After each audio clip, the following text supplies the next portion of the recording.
نبی صلی اللہ علیہ وسلم ارشاد فرماتے ہیں الغسل یوم الجمعۃ علی کل محتلم، جو بھی بالغ ہے، جو بھی بڑا آدمی ہے، اس پر جمعہ کے دن غسل کرنا واجب ہے، ضروری ہے۔ والسواک، اسی طرح سے منہ کو بھی صاف کر کے آیا جائے، منہ کی صفائی بھی ضروری ہے۔ نبی صلی اللہ علیہ وسلم نے ارشاد فرمایا ان مما يتأذى الانسان به ان الملائکۃ تتأذى مما يتأذى به الانس، کہ انسان جس چیز سے تکلیف محسوس کرتا ہے، جس چیز سے انسان کو تکلیف ہوتی ہے، اسی چیز سے فرشتوں کو بھی تکلیف محسوس ہوتی ہے۔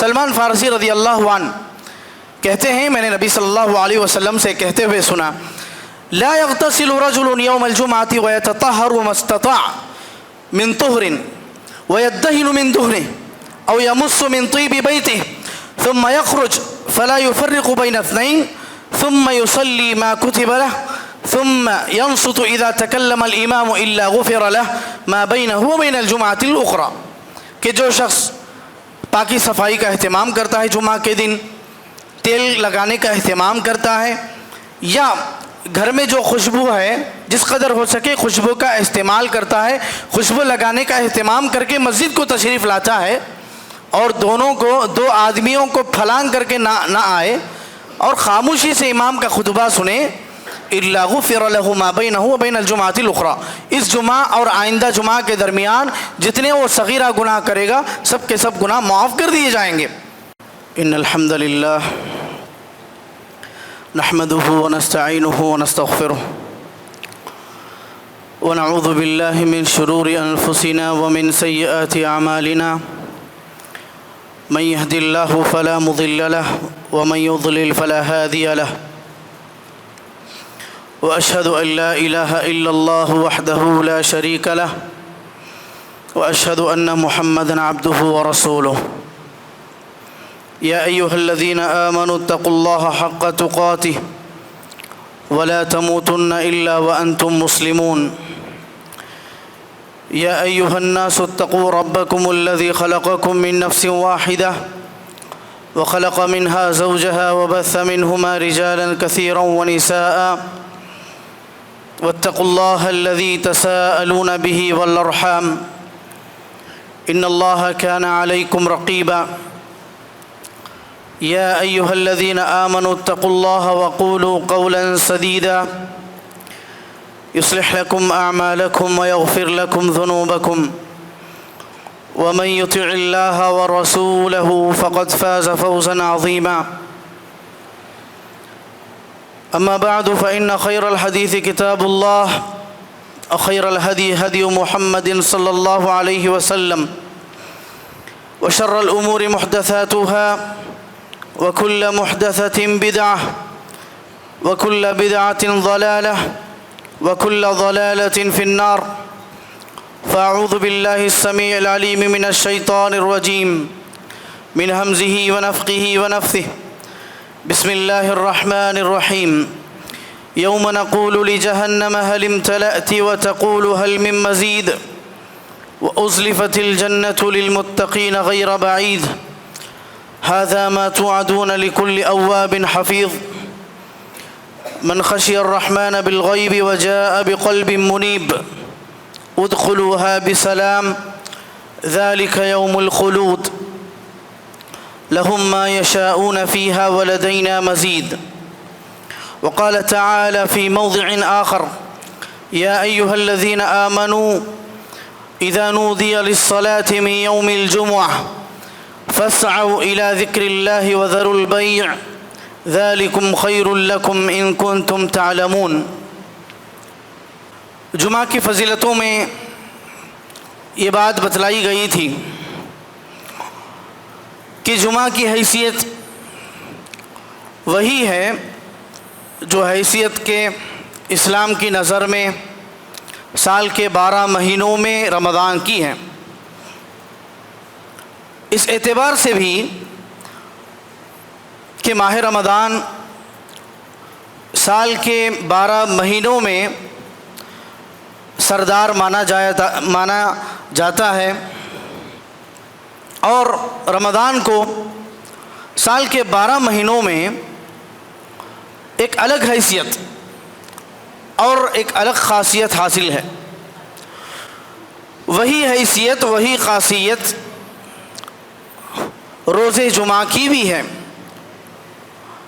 ہفتے کے 7 دنوں میں جمعہ کے دن کی جو فضیلت، جو حیثیت، جو خاصیت حاصل ہے اللہ تعالیٰ کی نظر میں، شریعت کی نظر میں، اس کی ایک الگ ہی خاصیت ہے، اس کی ایک الگ ہی فضیلت ہے۔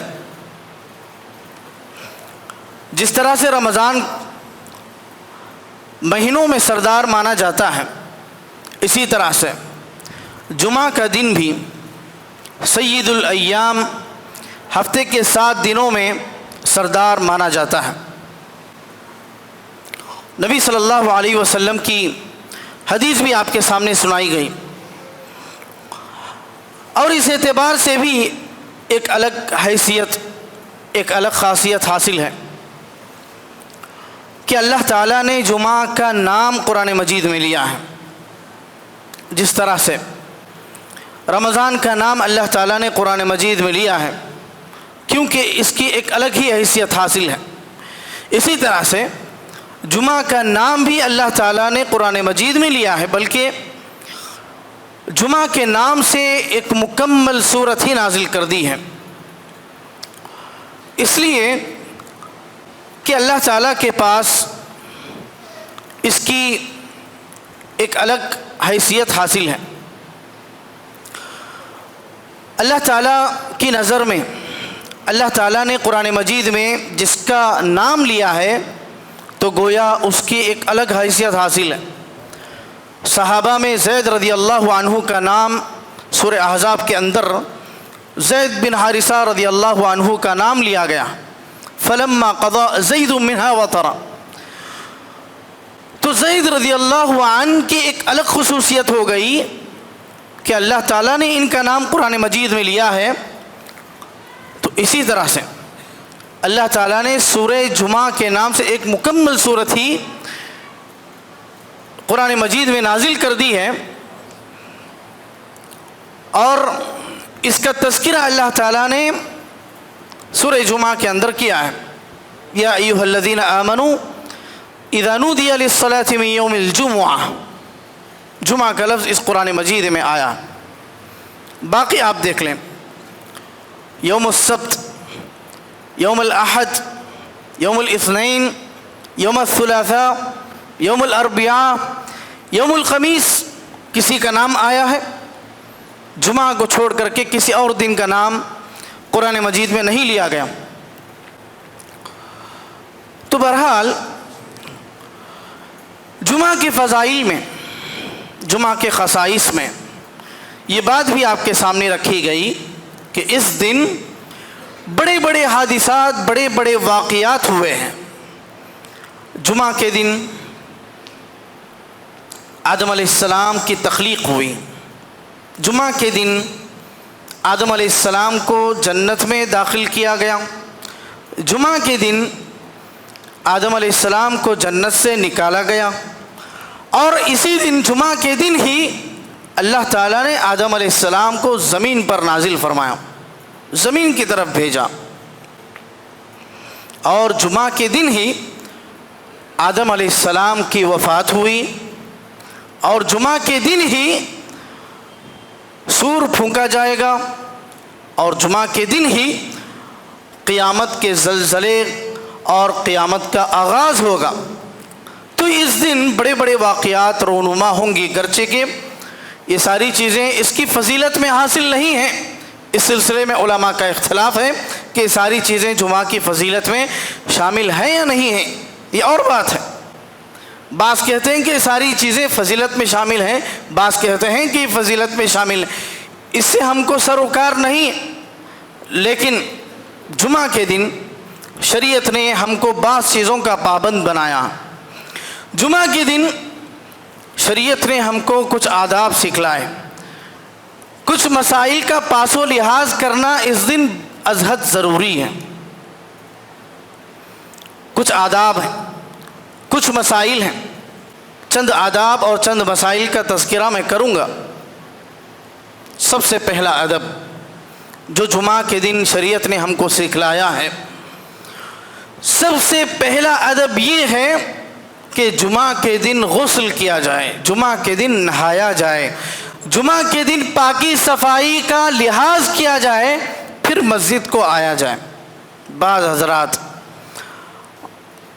جمعہ کے دن بھی نہیں نہاتے، اسی گندگی اسی بدبو میں ہوتے ہیں اور اسی بدبو میں مسجد کو تشریف لاتے ہیں، اور چونکہ جمعہ کے دن بہت بڑی پبلک، بہت زیادہ تعداد میں لوگ حاضر ہوتے ہیں، اس کی وجہ سے لوگوں کو تکلیف ہوتی ہے۔ شریعت نے سکھلایا کہ جمعہ کے دن نہا کر مسجد کو تشریف لایا جائے۔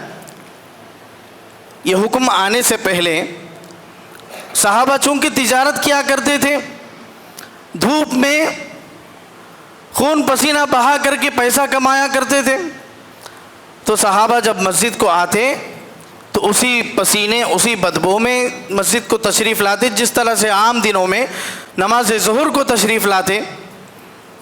تو ایک دوسرے کو، چونکہ ہجوم زیادہ ہوتا ہے، جمعہ کے دن ہجوم زیادہ ہو گیا، تعداد زیادہ ہو گئی، تو ایک دوسرے کو تکلیف ہونے لگی، تو نبی صلی اللہ علیہ وسلم نے فرمایا کہ جمعہ کے دن غسل کر کے مسجد کو تشریف لایا جائے۔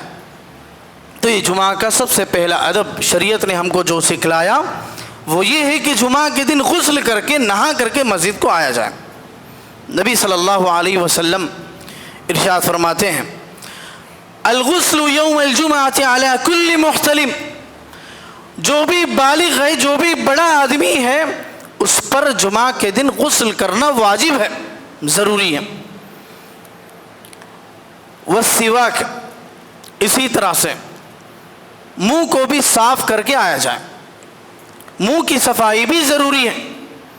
معذرت کے ساتھ بعض حضرات منہ کی صفائی کا خیال نہیں رکھتے، برش نہیں کرتے، مسواک نہیں کرتے، مسجد کو یوں ہی آ جاتے ہیں اور دوسروں کی تکلیف کا باعث بنتے ہیں۔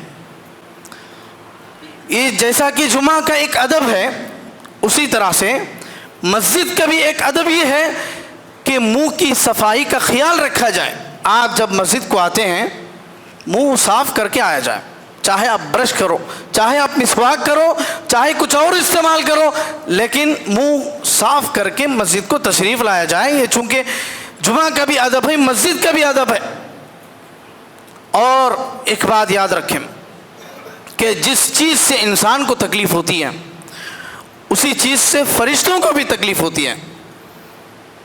آپ نماز میں کھڑ کے جماہی لے رہے ہیں، نماز میں کھڑ کے جو ہے ایک دوسرے کو تکلیف پہنچا رہے ہیں، جس چیز سے انسان کو تکلیف ہوتی ہے اسی چیز سے فرشتوں کو بھی تکلیف ہوتی ہے۔ نبی صلی اللہ علیہ وسلم نے ارشاد فرمایا، ان مما يتأذى الانسان به ان الملائکة تتأذى مما يتأذى به الانس، کہ انسان جس چیز سے تکلیف محسوس کرتا ہے، جس چیز سے انسان کو تکلیف ہوتی ہے اسی چیز سے فرشتوں کو بھی تکلیف محسوس ہوتی ہے۔ تو اس چیز کا خاص خیال رکھا جائے، خصوصاً جمعہ کے دن۔ الغسل یوم الجمعۃ علی کل محتلم، ہر بالغ، ہر عاقل، ہر بڑے پر جمعہ کے دن غسل کرنا واجب ہے، اور اسی طرح سے مسواک کرنا بھی ضروری ہے۔ وَأَن يَمُسَّ مِنَ الطِّيبِ مَا قُدِرَ عَلَيْهِ، جس قدر ہو سکے خوشبو لگا کر کے آیا جائے۔ دوسرا ادب جو جمعہ کا سکھلایا گیا وہ یہ ہے کہ جمعہ کے دن جلد از جلد مسجد میں تشریف لایا جائے، مسجد کو جلد آیا جائے، تاکہ پوری توجہ کے ساتھ، پوری دل جوئی کے ساتھ خطبہ سنیں، خطبے کی سماعت ہو، پورے غور و فکر کے ساتھ آپ مسجد میں بیٹھیں، پوری طرح سے فارغ البال ہو کر کے مسجد میں تشریف فرما ہو اور خطبہ بغور سماعت فرمائیں۔ تو لہٰذا جمعہ کے دن جلد سے جلد آنا بھی جمعہ کا ایک اہم ادب ہے۔ نبی صلی اللہ علیہ وسلم نے ارشاد فرمایا، من غسل یوم الجمعۃ واغتسل ثم بکر وابتکر ومشى ولم يركب ودنا من الإمام واستمع ولم يلغو كان له بكل خطوة أجر سنة صيامها وقيامها۔ ابو داؤد کی حدیث ہے، نبی صلی اللہ علیہ وسلم ارشاد فرماتے ہیں کہ جو شخص جمعہ کے دن غسل کرے، پاکی صفائی کا اہتمام کرے، ثم بکر وابتکر، جمعہ کے جو کام ہوتے ہیں، جمعہ کی جو ذمہ داریاں ہوتی ہیں، وہ جلد سے جلد انجام دے اور مسجد کو تشریف لائے پہلے وقت میں۔ وَمَشَى وَلَمْ يَرْكَبْ، یہ بھی ادب ہے کہ جمعہ کے دن پیدل آیا جائے۔ آپ کا گھر اگر قریب ہے، پیدل چل سکتے ہیں، پیدل آ سکتے ہیں، تو آپ اس چیز کا اہتمام کریں، پیدل مسجد کو تشریف لائیں۔ وَمَشَى وَلَمْ يَرْكَبْ، کسی سواری پر سوار نہ ہو۔ وَدَنَا مِنَ الْإِمَامِ وَاسْتَمَعَ، امام سے قریب بیٹھے اور غور سے سنے۔ وَلَمْ يَلْغُو، اور بےہودہ کام نہ کرے۔ كَانَ لَهُ بِكُلِّ خُطْوَةٍ عَمَلُ أَجْرُ سَنَةٍ، ہر قدم کے بدلے، جیسے ایک ایک قدم کے بدلے ایک ایک سال کا اجر و ثواب دیا جاتا ہے۔ صیامها وقیامها، گویا کہ اس نے ایک قدم کے بدلے ایک سال اس نے روزے رکھے، ایک سال اس نے قیام اللیل کا اہتمام کیا۔ دیکھیے حدیث میں نبی صلی اللہ علیہ وسلم نے کیا فرمایا، من غسل یوم الجمعۃ واغتسل۔ اس حدیث کی تشریح دیکھتے ہیں، بڑی جامع حدیث ہے اور بڑی مشہور حدیث ہے، اور کئی فضیلتیں اس میں شامل ہیں۔ من غسل یوم الجمعۃ واغتسل، جو شخص جمعہ کے دن غسل کرے اور پاکی صفائی کا اہتمام کرے۔ محدثین کہتے ہیں اس کی کئی معنی آتے ہیں۔ من غسل یوم الجمعۃ واغتسل، اس کے معنی یہ بھی ہیں کہ آدمی اپنے اعضاء کی پاکی صفائی کا اہتمام کرے، اپنے اعضاء کو صاف رکھے جمعہ کے دن۔ واغتسل، کپڑوں کو بھی صاف رکھے۔ محدثین کہتے ہیں اس کا ایک اور معنی ہے، من غسل یوم الجمعۃ واغتسل، جمعہ کے دن جو شخص خود نہائے، اپنے گھر والوں کو نہانے کا حکم دے۔ ایک اور معنی یہ بھی بیان کرتے ہیں کہ جو شخص جمعہ کے دن خود نہائے اور اپنی گھر والی یعنی اپنی عورت کو غسل کرنے پر مجبور کرے۔ محدثین بتلاتے ہیں اس کا کیا معنی ہے، بِأَنْ جَامَعَهَا یوم الجمعہ، جمعہ کے دن اگر کوئی شخص اس حدیث کے پیش نظر ہم بستری کرے اور اپنی عورت کو غسل کرنے پر مجبور کرے، یہ بھی جو ہے مستحب عمل ہے جمعہ کے دن۔ من غسل یوم الجمعۃ واغتسل، اس کی تشریح میں بہت سارے معنی آتے ہیں اور سب کے سب صحیح ہیں۔ اور ایک معنی یہ بھی ہے کہ آدمی اس جمعہ کے دن پانی سے پاکی صفائی کا اہتمام کرے، مسح نہ کرے۔ بعض حضرات کسی مجبوری کے تحت مسح کرتے ہیں یا تیمم کرتے ہیں، جمعہ کے دن اگر ہو سکے قدر استطاعت اگر وہ پانی کا بھی استعمال کر لیا کریں تو یہ بھی مسنون اور مستحب عمل ہے۔ دیکھیے ایک لفظ کے اندر کتنی باتیں آ گئیں، کتنی فضیلت کے کام آ گئے۔ ثم بکر وابتکر، جمعہ کے جو کام ہوتے ہیں، گھر کے جو کام ہوتے ہیں، جلد از جلد انجام دیں اور مسجد کو جلد سے جلد تشریف لائیں۔ ومشى ولم يركب، پیدل آئے، چلتے ہوئے آئے۔ ولم يركب، سواری پر سوار نہ ہو، یہ فضیلت والا کام ہے۔ اگر کوئی شخص سواری پر سوار ہوئے بغیر سواری کو رکھتے ہوئے گھر پر چھوڑ آئے، پیدل چلتے ہوئے آئے، اس کا بھی بڑا ثواب ہے۔ اگر کوئی شخص پیدل آ رہا ہے، درمیان میں کوئی لفٹ دے دیا، گاڑی میں جا رہا تھا، کچھ قدم یا کچھ مسافت کسی اور گاڑی میں بیٹھ گیا تو یہ فضیلت سے محروم ہو گئے۔ تو گویا گھر سے نکلا مسجد کو آنے تک بھی کسی گاڑی میں کسی سواری میں سوار نہ ہو. وَدَنَا مِنَ الْإِمَامِ وَاسْتَمَعَ، امام سے قریب تر ہو کر کے بیٹھ جائے. وَاسْتَمَعَ، غور و فکر سے سنیں، غور سے امام کا خطبہ سنیں. بعض آدمی بڑے غور سے سنتے ہیں، جتنا غور سے سننا چاہیے اس سے بھی زیادہ غور سے سنتے ہیں، اتنا غور سے سنتے ہیں کہ نیند کے آغوش میں چلے جاتے ہیں. یہ بھی مطلب نہیں ہے. اتنا غور سے نہ سنیں کہ آپ کو نیند آ جائے. مطلب یہ ہے کہ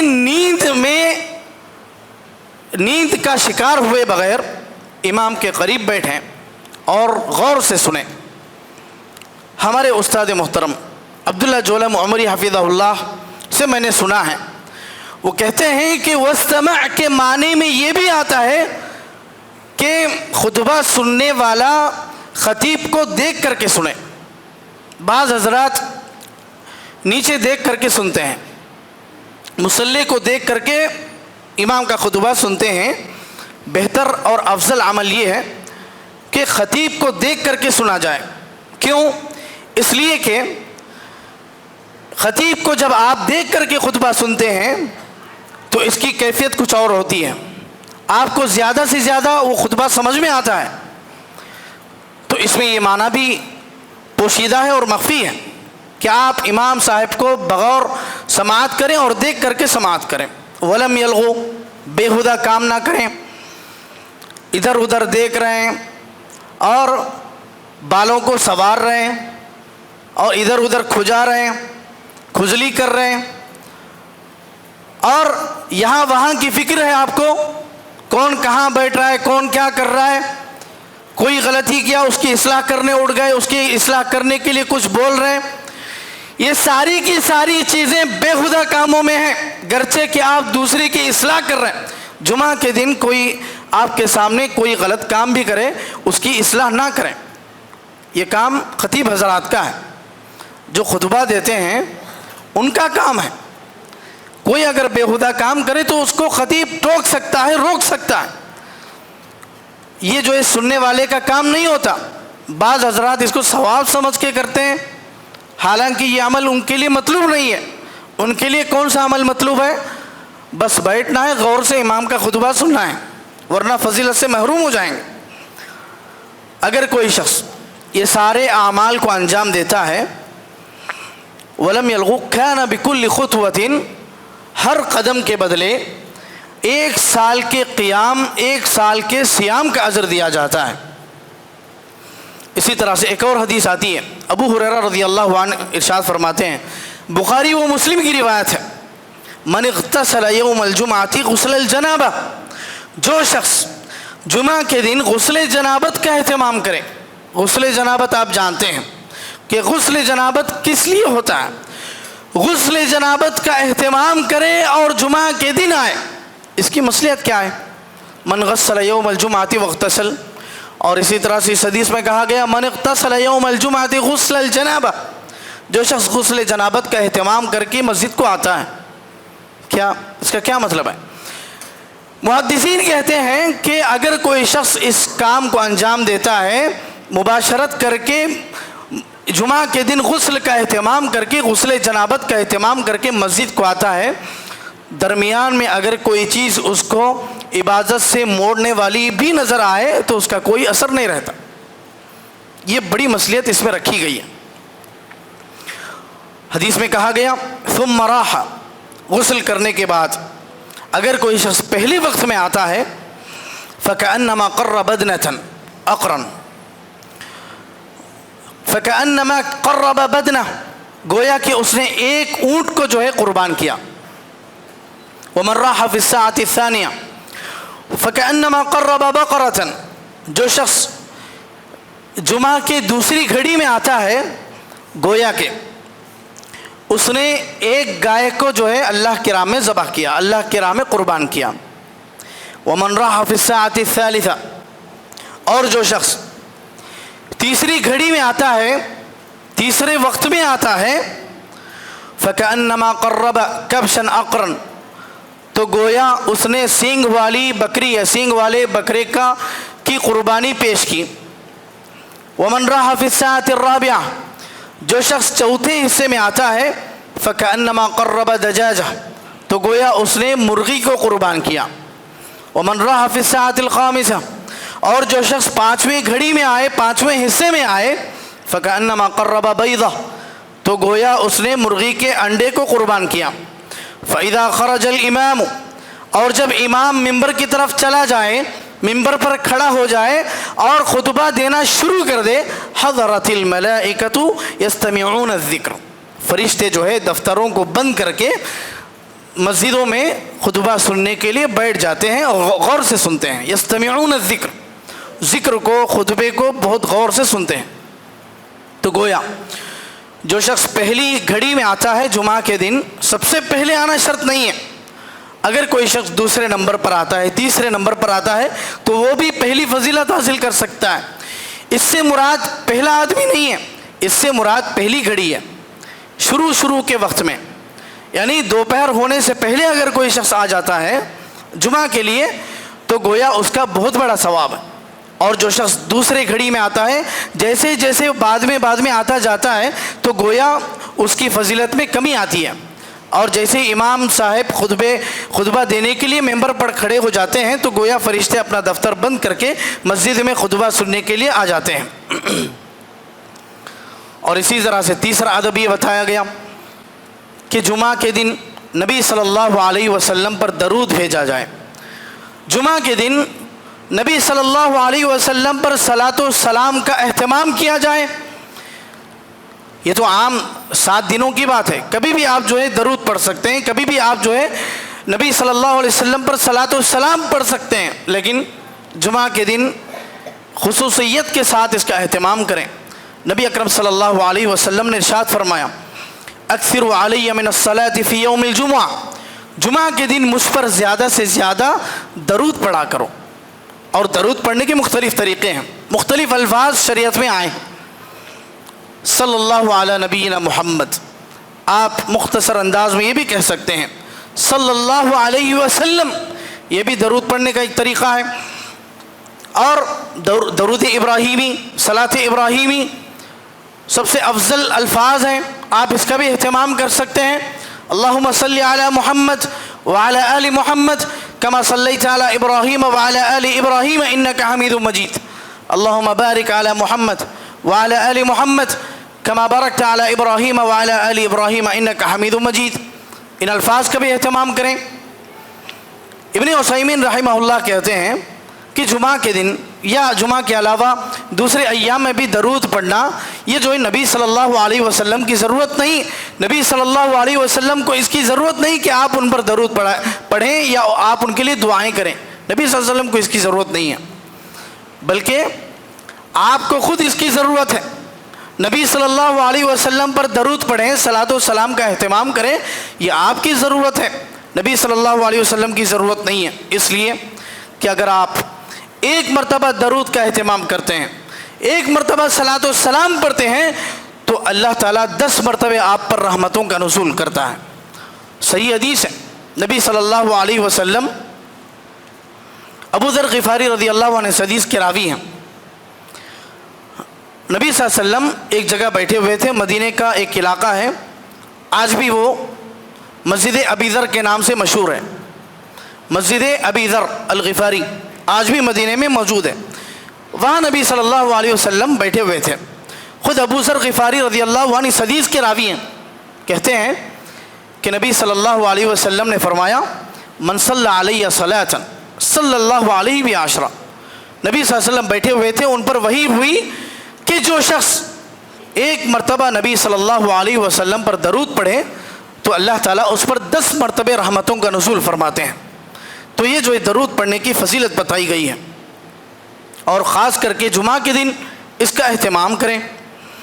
ایک اور ادب جو ہمیں سکھلایا گیا ہے وہ یہ ہے کہ اچھا لباس پہن کر کے آئیں، نیا لباس ہو یا دھویا ہوا لباس ہو، کوئی بھی چلے گا، پاک صاف لباس کا اہتمام کریں، خوشبو لگا کر کے آئیں، ہو سکے تو تیل بھی لگا لیں یا اچھی چیزوں کا استعمال کریں۔ جمعہ کے دن سلمان فارسی رضی اللہ عنہ کہتے ہیں میں نے نبی صلی اللہ علیہ وسلم سے کہتے ہوئے سنا لا يغتسل رجل يوم الجمعة ويتطهر ما استطاع من طهر ويدهن من دهنه أو يمص من طيب بيته ثم يخرج فلا يفرق بين اثنين ثم يصلي ما كتب له ثم ينصت إذا تكلم الإمام إلا غفر له ما بينه وبين الجمعة الأخرى کہ جو شخص پاکی صفائی کا اہتمام کرتا ہے جمعہ کے دن، تیل لگانے کا اہتمام کرتا ہے، یا گھر میں جو خوشبو ہے جس قدر ہو سکے خوشبو کا استعمال کرتا ہے، خوشبو لگانے کا اہتمام کر کے مسجد کو تشریف لاتا ہے، اور دو آدمیوں کو پھلانگ کر کے نہ آئے اور خاموشی سے امام کا خطبہ سنے، الا غفر له ما بینہ وبین الجمعۃ الاخرى، اس جمعہ اور آئندہ جمعہ کے درمیان جتنے وہ صغیرہ گناہ کرے گا سب کے سب گناہ معاف کر دیے جائیں گے۔ الغسل یوم الجمعۃ علی کل محتلم، جو اس سے پہلے حدیث پیش کی گئی اس میں یہ بھی ہے وَأَن يَمُسَّ مِنَ الطِّيبِ مَا قُدِرَ عَلَيْهِ، جس قدر ہو سکے وہ خوشبو کا اہتمام کر کے مسجد کو تشریف لائے تاکہ ایک دوسرے کو تکلیف نہ ہو۔ ایک اور ادب یہ ہے جو جمعہ کے دن ہم کو کرنا ہے، وہ یہ ہے سورۃ الکہف کا اہتمام کریں، سورۃ الکہف کو پڑھا کریں، اس کی بڑی فضیلتیں آئی ہیں۔ اکثر احادیث سورۃ الکہف کی فضیلت کے تعلق سے ضعیف ہیں، لیکن بعض حدیثیں صحیح ہیں۔ امام البانی رحمہ اللہ نے اس کو صحیح قرار دیا ہے، من قرأ سورۃ الکہف فی یوم الجمعہ اضاء له من النور ما بین الجمعتین، جو شخص جمعہ کے دن سورۃ الکہف کا اہتمام کرتا ہے، سورۃ الکہف کو پڑھتا ہے، دو جمعہ کے درمیان نور کو روشن کیا جاتا ہے، اس دو جمعہ کے درمیان جو ایام ہوتے ہیں ان ایام کو روشن کیا جاتا ہے۔ اور ایک روایت میں ہے ابو الدرداء رضی اللہ عنہ اس حدیث کے راوی ہیں، کہتے ہیں من حفظ 10 آیات من اول سورۃ الکہف عصم من فتنۃ الدجال، یہ سورۃ الکہف کی فضیلت کے تعلق سے ہے کہ جو شخص شروع کی 10 آیتیں یاد کر لے وہ دجال کے فتنے سے محفوظ ہو جائے گا۔ اور ایک حدیث میں ہے کہ جو شخص جمعہ کے دن شروع کی 10 آیتوں کا اہتمام کرے، پڑھ لے، یہ یاد کر لے، تو وہ جو ہے دجال کے فتنے سے محفوظ ہو جائے گا۔ تو سورۃ الکہف پڑھنے کا وقت کیا ہے؟ راجح قول کے مطابق سورۃ الکہف جمعہ کے دن فجر سے لے کر کے غروب آفتاب کے درمیان پڑھا جانا چاہیے۔ بعض حضرات اس کو مغرب کے بعد بھی کہتے ہیں، لیکن راجح اور افضل قول کے حساب سے اگر دیکھیں گے، نبی صلی اللہ علیہ وسلم نے جو فرمایا ان کے قول کے حساب سے اگر دیکھیں گے، حدیث کی روشنی میں اگر دیکھیں گے، تو یہ جو ہے جمعہ کے دن صبح سے فجر سے لے کر کے جمعہ کے دن مغرب کے درمیان کا جو وقت ہے اس وقت سورۃ الکہف کو اہتمام کیا جائے، سورۃ الکہف کو پڑھا جائے۔ اگر کوئی شخص جمعرات کے دن رات میں سورۃ الکہف کو پڑھ لے تو ایسی صورت میں وہ فضیلت کو حاصل نہیں کر سکے گا، جو قرآن کی فضیلت ہے وہ تو حاصل کر لے گا، لیکن جمعہ کے دن خصوصیت کی بات ہے، جو فضیلت والی بات ہے اس فضیلت کو حاصل نہیں کر سکے گا۔ اور ایک ادب جو ہمیں سکھلایا گیا، جو عمل ہم کو کرنا ہے، گرچہ کہ اس تعلق سے صحیح حدیث وارد نہیں ہے، لیکن بعض چیزوں کے سبب یہ عمل افضل قرار دیا گیا ہے، وہ یہ ہے کہ جمعہ کے دن صدقات کا اہتمام کریں، صدقات و خیرات کا اہتمام کریں۔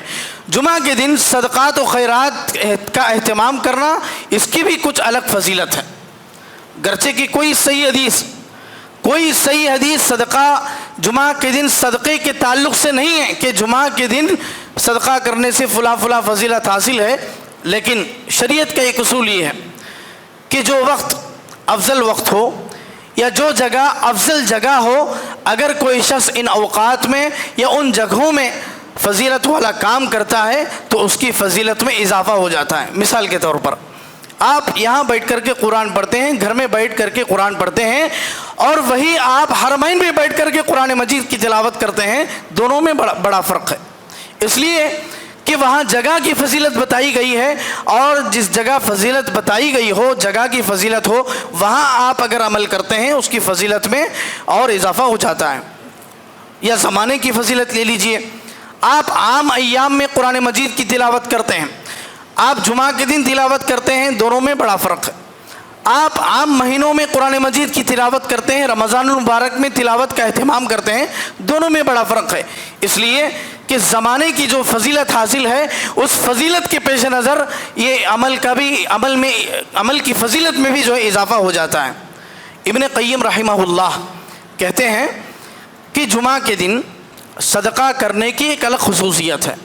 میں دیکھا کرتا تھا ابن تیمیہ جو ان کے استاذ ہیں، ابن تیمیہ رحمہ اللہ جب جمعہ کو گھر سے جو ہے مسجد کو نکلا کرتے تھے تو گھر میں جو چیزیں پڑی ہوتی تھیں وہ ساتھ لے کر کے نکلا کرتے تھے، چاہے پیسہ ہو، چاہے روٹی ہو، چاہے لباس ہو، جو کچھ بھی ہو گھر میں وہ چیزیں جو ہے لے کر کے نکلا کرتے تھے۔ مسجد کو جاتے ہوئے غربا و مساکین میں جو ہے تقسیم کر کے جو ہے مسجد کو تشریف لاتے تھے۔ تو یہ جو ہے مستحب اور مسنون عمل ہے۔ آپ اگر جمعہ کے دن صدقات و خیرات کا اہتمام کرتے تو یہ جو ہے فضیلت میں اور اضافہ ہو جاتا ہے۔ ابن تیمیہ رحمہ اللہ کہتے ہیں، ابن قیم کہتے ہیں کہ میں نے ان کو کہتے ہوئے سنا، اذا کان اللہ قد امرنا بالصدقۃ بین یدی مناجات رسول اللہ، کہ اللہ تعالیٰ نے عام اوقات میں جو ہے صدقے کا حکم دیا تو نبی صلی اللہ علیہ وسلم پر جمعہ کے دن درود بھیجنے کی ایک الگ خصوصیت ہے۔ عام ایام کے مقابلے میں جمعہ کے دن نبی صلی اللہ علیہ وسلم پر درود بھیجنے کی جب الگ فضیلت ہے تو صدقہ کرنے کی فضیلت کیوں الگ نہیں ہو سکتی؟ تو اس لیے اس کی خاطر امام ابن تیمیہ رحمہ اللہ صدقات کا خصوصی طور پر جمعہ کے دن اہتمام کیا کرتے تھے۔ پھر ایک اور مرتبہ میں کہنا چاہتا ہوں کہ کوئی خاص حدیث اس سلسلے میں وارد نہیں ہے کہ جمعہ کے دن صدقہ کرنا چاہیے، اس کی فلاں فضیلت ہے، گرچہ کہ شیعہ حضرات کی جانب سے موضوع روایتیں یا موضوع احادیث ہیں کہ جمعہ کے دن صدقہ کرنے سے فلاں فضیلت ہے، یہ ساری کی ساری حدیثیں جو موضوع اور ضعیف ہیں، کوئی صحیح حدیث اس تعلق سے نہیں ہے۔ لیکن کچھ عبادات زمان و مکان کی فضیلت کے اعتبار سے افضل ہو جاتے ہیں، اس اعتبار سے ہم عمل کر سکتے ہیں۔ اور اسی طرح سے جمعہ کے دن ہم جمعہ کے اوقات میں سے کسی وقت کو ہم عبادت کے لیے خاص نہیں کرنا چاہیے۔ یہ جمعہ کا ایک ادب ہے کہ جمعہ کا پورا دن جو ہے عبادت کا وقت ہے، صبح سے لے کر کے شام تک، فجر سے لے کر کے مغرب تک، یہ سارا کا سارا وقت عبادت کے لیے ہے۔ آپ کسی گھنٹے کو، کسی منٹ کو یا کسی وقت کو عبادت کے لیے خاص نہیں کر سکتے، الا یہ کہ کوئی دلیل موجود ہو۔ مثال کے طور پر جمعہ کے دن عصر سے مغرب کے درمیان کا جو وقت ہے، یہ جو وقت کی فضیلت حدیث میں بتائی گئی ہے، آپ اس وقت کا اہتمام کرتے ہیں تو یہ اور بات ہے، لیکن جو حدیث میں وقت وارد نہیں ہے، مذکور نہیں ہے، آپ اس وقت کو عبادت کے لیے خاص کر رہے ہیں، یہ جو مناسب نہیں ہے، جمعہ کا ادب نہیں ہے۔ تو جمعہ کا ادب یہ ہے کہ جمعہ کے دن صبح سے لے کر کے شام تک جو عبادت کیا جائے کسی بھی وقت میں۔ جمعہ کے دن ایک اہم مسئلہ یہ ہے کہ جمعہ کے دن جیسے ہی جمعہ کی اذان ہوتی ہے، جمعہ کی نماز ختم ہونے تک شریعت نے تجارت کرنے کو، معاملات کرنے کو حرام قرار دیا ہے۔ جیسے ہی آپ جمعہ کی اذان سنتے ہیں، جمعہ کی نماز ختم ہونے تک کوئی بھی تجارت نہ کریں، کوئی بھی معاملہ نہ کریں۔ شریعت کی نظر میں جمعہ کی اذان سے لے کر جمعہ کی نماز ختم ہونے تک جو تجارت کی جاتی ہے وہ تجارت شریعت کی نظر میں حرام ہے۔ یا ایھا الذین آمنوا اذا نودی للصلاۃ من یوم الجمعہ، جب جمعہ کے دن اذان دی جائے فاسعوا الی ذکر اللہ، اللہ کے ذکر کی طرف لپک پڑو، اللہ کے ذکر کی طرف دوڑو، وذروا البیع، تجارت و معاملات کو چھوڑ کر کے آ جاؤ۔ تجارت و معاملات جمعہ کے وقت میں نہیں کرنا چاہیے۔